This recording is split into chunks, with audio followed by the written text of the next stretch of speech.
ነበረኝም ለሪም ነገርኳት 20 ሺህ ብር አስገባች። ለሳራ ተላከላት። ሰብስበው ላኩልኝ 50 ሺህ ብር ማለት ነው። ታከምኩም ግን ክትትል ይፈልጋል ማለት ነው።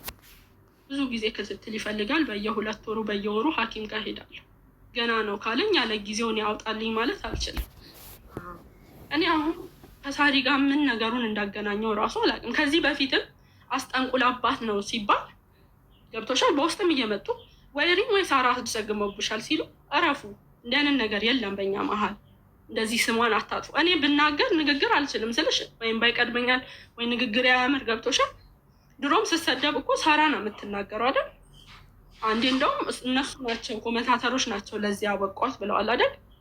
ከዛ ወጥቼ እንደዚህ አይነት ነገር የለም አትበሉ ስል ከዚህ የቆጠረኝ የለም። እኔ ትሰደቢያለሽ፣ ትነቀፊያለሽ፣ ቲክቶክ ላይ ብዙ ነገር እንባላለን አይደለ?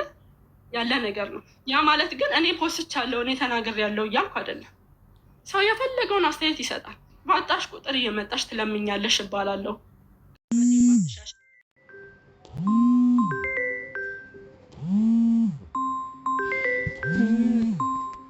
መስራት አልችልም። ልጅ አለመስራት